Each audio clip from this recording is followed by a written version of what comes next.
तो exit exam का जो पेपर है वो आपका जो आप फर्स्ट ईयर में पढ़ रहे हो और जो सेकेंड ईयर में जितने भी कुल मिलाकर के सब्जेक्ट पढ़ रहे हो उसी में से ही आपके एमसीक्यू आएंगे।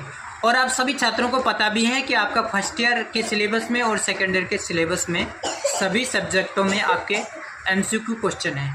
तो आपको जो है एमसीक्यू पर फोकस करना है। एमसीक्यू पर फोकस जैसे आप करेंगे तो जो आप पढ़ेंगे और जितना आप एमसीक्यू पढ़ेंगे और वो सभी एमसीक्यू आपके पेपर में फंस जाते हैं पढ़े हुए जो आपने तैयार किए हैं, तो उन सभी एमसीक्यू को तो आप सही करेंगे ही, तो उनके नंबर तो आपके पक्के ही हैं।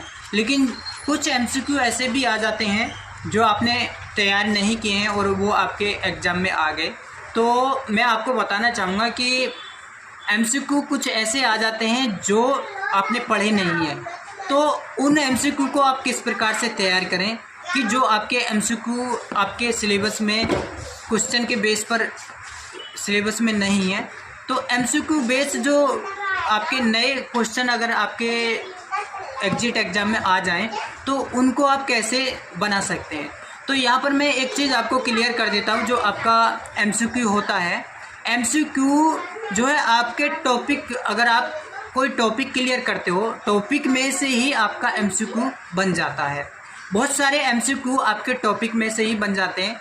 तो आपको जो है नए एमसीक्यू बनाने के लिए, नए एमसीक्यू की पढ़ाई करने के लिए आपको जो है क्या करना है, जैसे कि मैं फॉर एग्जांपल आपको बताता हूँ कि हमारा जो फर्स्ट ईयर में जो है जब कोरोना का टाइम था तो उस समय जो है हमारा जो है ऑनलाइन एग्ज़ाम हुआ था फर्स्ट ईयर में। सेकेंड ईयर में हमने रिटन एग्ज़ाम दिया था।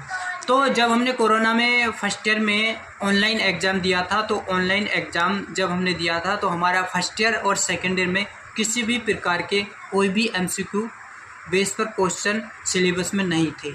लेकिन फिर भी हमने जो है ऑनलाइन एग्ज़ाम में एमसीक्यू बेस पर अपना एग्ज़ाम को दिया और हमारा ऑनलाइन में जो हमारे एमसीक्यू आए थे, ऑनलाइन एग्ज़ाम में हमारा बहुत अच्छा नंबर हमारा आया। और सच बता रहा हूँ, मैंने किसी भी प्रकार का कहीं से कोई हेल्प नहीं लिया था। हालांकि आप सभी को, बहुत सारे छात्र जो स्टूडेंट पास आउट हो गए हैं, अगर वो मेरी वीडियो को देख रहे हैं तो काफ़ी सारे छात्र ऐसे थे जिन्होंने मोबाइल की सहायता से जो आपके एमसीक्यू बेस पे क्वेश्चन आपके पेपर में दिए थे कोरोना के समय, तो आपका ऑनलाइन में उन्होंने मोबाइल की सहायता से या फिर किसी बराबर में किसी को उन्होंने बिठा लिया था और उनसे जो है हेल्प ली थी। साथ में जो कोई बैठा था वो उसे बता रहा था कि आपका जो है इसमें ये सही है और ये सही है। लेकिन मैं ईमानदारी से बता रहा हूँ, मैंने एक भी किसी भी एमसीक्यू को किसी से भी हेल्प नहीं लिया था। ईमानदारी से बढ़कर कोई चीज़ नहीं होता है। मैं सच बता रहा हूँ कि अगर आप मेरे तरीके से अगर आप स्टडी करेंगे जैसे मैंने मेहनत किया था, और मेहनत का ही आपका नंबर आपको मिलता है। क्योंकि अगर आप नकल भी करते हैं तो नकल में आपको कॉन्फिडेंट नहीं रहता है कि आपने जो करा है वो सही करा है या नहीं करा है। तो आपको मेहनत करना है। जिस तरह से मैंने फर्स्ट ईयर में इतना मेहनत किया था, मेहनत करने के बावजूद ही मेरा अच्छा रिजल्ट बना था। और एमसीक्यू बेस पे जो है हमने कोई भी किसी भी प्रकार की सिलेबस में जब एमसीक्यू बेस कोई क्वेश्चन ही नहीं था, लेकिन हमने फिर भी एमसीक्यू बेस पर अपना एग्ज़ाम को अटेम्प्ट किया था और हमारा अच्छा नंबर आया था।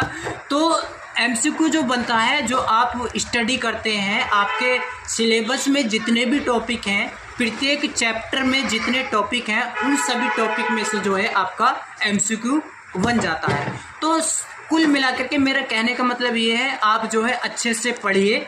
अच्छे से जब आप पढ़ेंगे, जो आपने एमसीक्यू तैयार कर रखे हैं, जो आपके सिलेबस में दे रखे हैं, तो उनको तो आप पढ़ेंगे ही। तो वो आपके एमसीक्यू जब आप पढ़ करके जाएंगे, अगर वो आपके एमसीक्यू पढ़े हुए आपके एग्जाम में फंस जाते हैं तो वो नंबर तो आपके 100% पक्के हैं, ठीक है। लेकिन ऐसे एमसीक्यू अगर आपके पेपर में आ गए जो आपने तैयारी नहीं की, तो उनको जो तैयार करने का यही तरीका है कि आप जो है अच्छे से पढ़ाई करिए।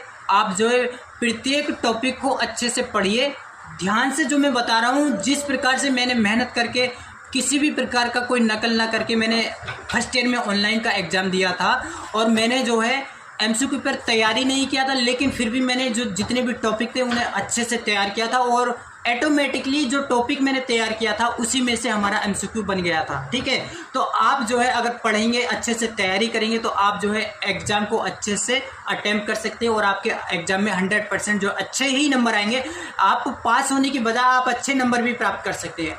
आप जो है आपको 50% तो लाना ही है, लेकिन पास होने के लिए, पास होने से ज़्यादा अगर आप अच्छे नंबर बनाएंगे तो आपकी वैल्यू बनेगा। आपका जब कभी जॉब होगा तो जॉब में आपका अच्छा नंबर अगर आप प्राप्त करते हैं, अच्छी तैयारी करते हैं, तो जॉब मिलने में आपको जो है आसानी होती है, क्योंकि आपका जो नॉलेज होता है वो हमेशा आपके काम आता है। अगर आपके पास नॉलेज है तो आपके पास सब कुछ है, अगर नॉलेज नहीं है तो किसी भी प्रकार की कोई भी नॉलेज है वो आपके काम में हमेशा के लिए आती है। आप जो अगर नकल करके पास होते हैं तो वो नॉलेज आपकी नहीं होती, आप नकल करके पास होते हैं। तो भैया अगर आप एग्ज़ाम में अच्छे से अगर आप एमसीक्यू को तैयार करेंगे, एग्ज़ाम की अच्छे से तैयारी करेंगे तो एग्जिट एग्ज़ाम पास करना तो क्या, आप एग्जिट एग्ज़ाम में अच्छे नंबर ला सकते हैं। ठीक है, और यहाँ पर मैं एक तरीका और आपको बता रहा हूँ, ये जो आपका एग्जिट एग्ज़ाम है ये किसी भी प्रकार का जो कॉम्पिटिटिव एग्ज़ाम नहीं है। इसमें किसी भी प्रकार की कोई भी नेगेटिव मार्किंग नहीं होती है।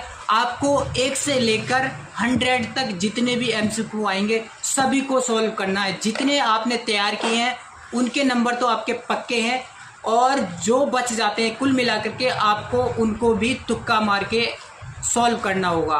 कुल मिलाकर के अगर आपने 30 से 40 अगर आपने सही किए तो वो नंबर आपके पक्के हो जाएंगे। अब 30 से 40 के बाद जितने भी बचे 60-70 एमसीक्यू, अगर उनमें से आपने 60 से 70 एमसीक्यू में अगर आपने आधे भी सही कर दिए या 25% भी सही कर दिए तो आप पास तो यूं ही हो जाएंगे। पास होने की तो कोई भी किसी भी प्रकार की कोई टेंशन बिल्कुल भी ना करें। आपको जो है एग्जिट एग्ज़ाम का प्रिपरेशन अच्छे से करना है, पास आप आसानी से हो सकते हैं।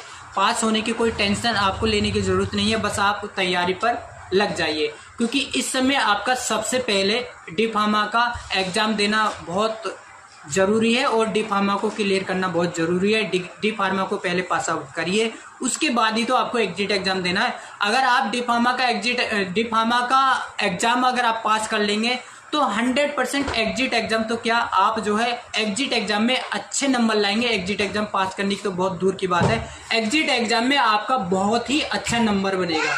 बस आपको तैयारी करना है, और तैयारी जब आप करेंगे तो एग्जिट एग्ज़ाम में अच्छे नंबर भी आप ला सकते हैं। तो फ्रेंड्स, आई होप जो मैंने शुरू से एंड तक आपको बताया वीडियो बहुत अच्छा लगा होगा।